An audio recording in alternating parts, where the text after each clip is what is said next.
Nobel इनाम याफ्ता मलाला यूसुफजई का आलमी तालीमी कॉन्फ्रेंस से खिताब जारी है। Ya'lam. Read in the name of your Lord, who created, who taught by the pen, taught humanity what they knew not. The very first revelation to our Prophet sallallahu alaihi wasallam is a reminder that learning is the foundation of Islam.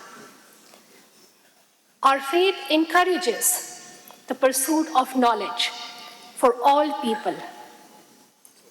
It is a message for all men and women, girls and boys, to seek empowerment and growth through reading, writing, and learning.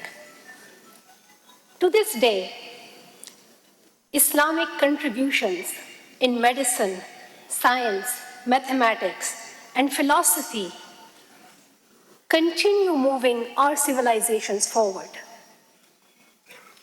Muslim women have embodied righteousness and the pursuit of knowledge. From Hazrat Aisha radiallahu ta'ala anha, a renowned teacher and scholar, to Fatima al-Fihri, who founded the world's oldest continually operating university in Morocco in the 9th century, to Pakistan's own icons, from Fatima Jinnah to Asma Jahangir, who led our fight for freedom and justice.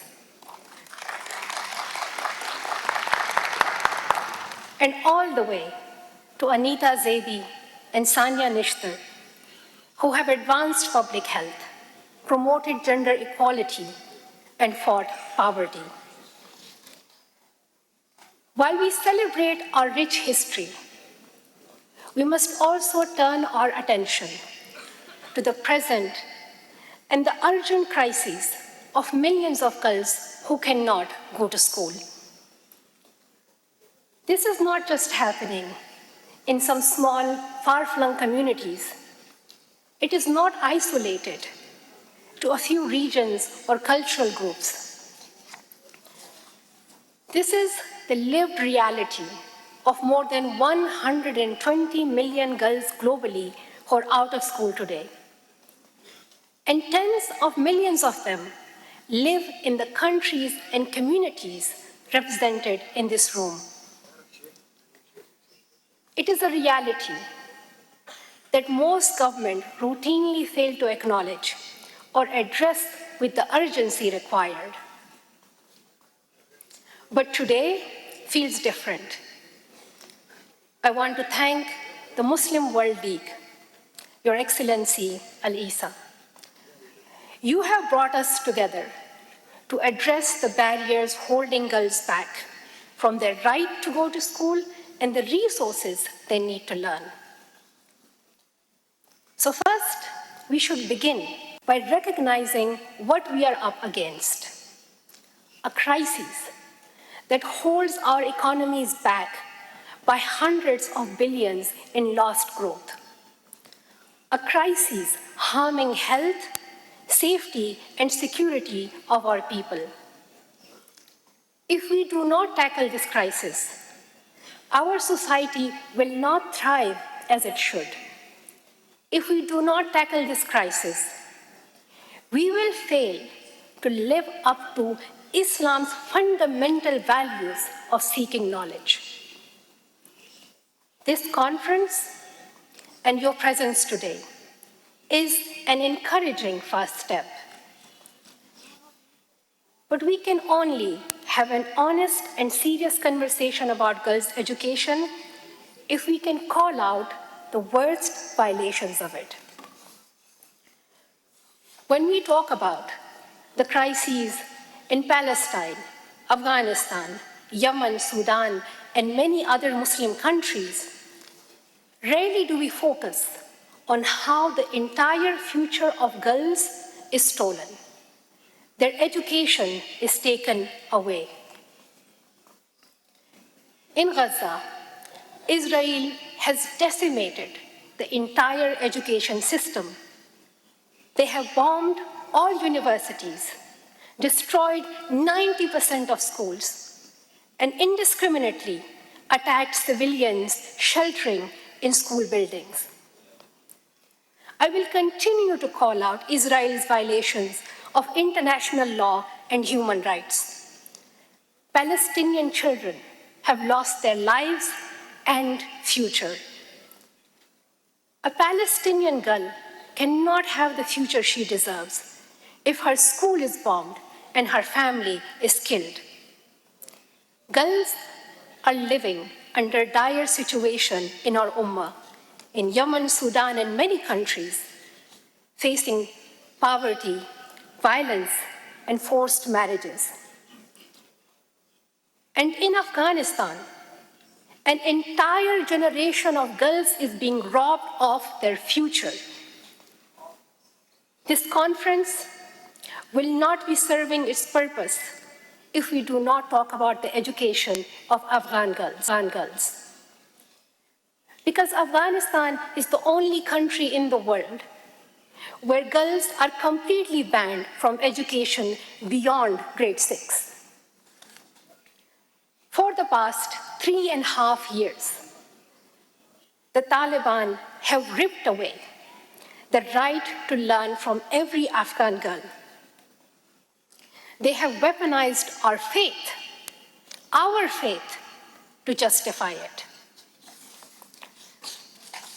The Taliban are explicit about their mission.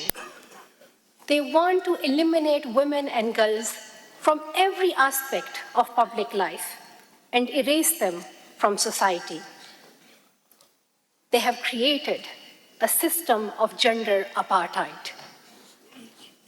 The Taliban have issued more than 100 laws to strip away women's rights, including their right to education, employment, healthcare, and every basic freedom you can think of.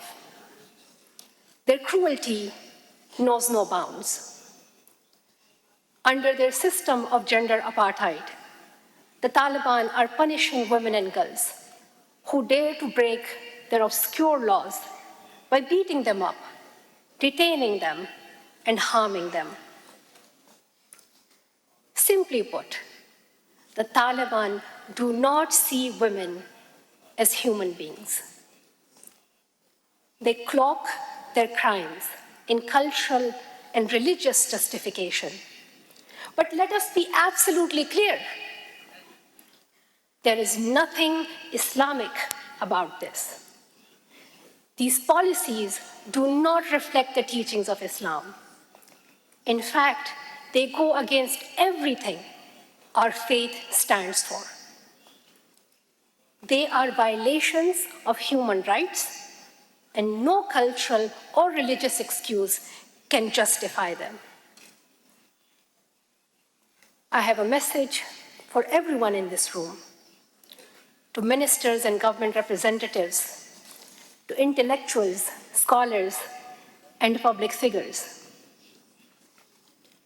As Muslim leaders, now is the time to raise your voice. Use your power. You can show true leadership. You can show true Islam. Afghan women and girls must be free to shape their own future. The very loudest champions of their cause must be fellow Muslims, leaders such as yourselves. So here are a few things that you can do right now to go beyond empty statements and stand up for Afghan women and girls. First, recognize the Taliban regime as perpetrators of gender apartheid. Do not legitimize them. Do not make compromises on our faith. Second, support the Crime Against Humanity Treaty, a global effort to codify gender apartheid in international law and hold the Taliban accountable. Push your governments to engage in the process. It is time we have real tools to prevent an extremist regime from systematically erasing women and girls like the Taliban are doing. The path forward for Afghanistan lies in political solutions instead of military force, and in using the power of international law and human rights to bring justice. The path forward also requires a united voice from Muslim scholars, a united voice from Muslim scholars to openly challenge and denounce the Taliban's oppressive laws. We must be the narrators of our faith. We must speak for what Islam stands for. That means looking at the situation of girls' education in all Muslim countries. As I stand here, I am imagining this conference as the beginning of a new journey. A new journey where we commit to a future for every girl to have access to complete quality education. And we make this vision a reality in our lifetime.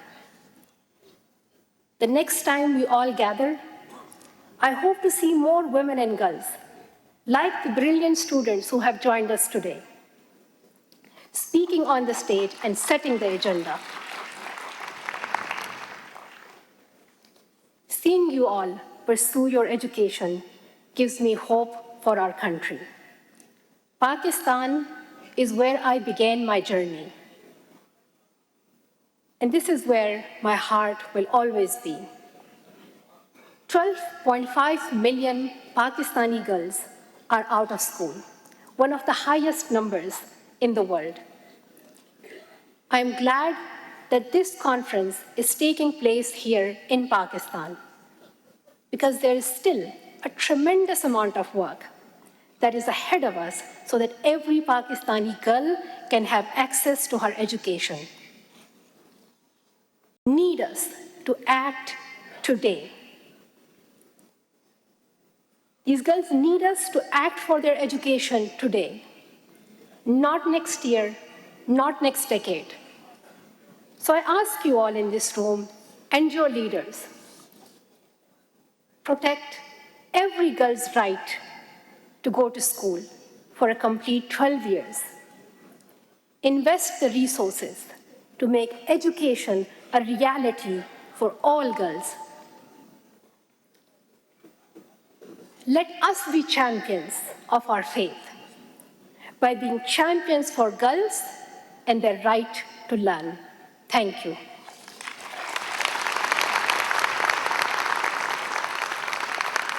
Nobel अमन इनाम याफ्ता मलाला यूसुफ़ज़ई का आलमी तालीमी conference से ख़िताब कहा कि अफ़गानिस्तान में एक दहाई से तालिबान ने तालीम का हक़ छीन रखा है, जबकि इस मुताल्लिक़ कहा गया कि फ़ातिमा जिन्ना जैसी ख़वातीन हमारे लिए मशले राह हैं। हज़रत फ़ातिमा रज़ी अल्लाह अन्हा का जिक्र किया गया कि ये ख़वातीन वो हैं जो हमारे लिए मशले राह बन सकती हैं। ख़वातीन की तालीम मेरे दिल के बहुत करीब है। हमें उनके मसाइल पर तवज्जो देनी है जो स्कूल आज तक नहीं गए। सीखना हमारी इस्लामी तालीमात में शामिल है। ये कॉन्फ्रेंस और आपकी मौजूदगी बहुत अहम है। ग़ज़ा में स्कूल यूनिवर्सिटी मुकम्मल तौर पर तबाह कर दी गई बमबारी से। इसराइल की बर्बरियत जारी है। फ़लस्तीन के बच्चों ने अपनी जानें गंवाई हैं। सब्सक्राइब करें और बेल दबाएं ताकि कोई खबर रह न जाए।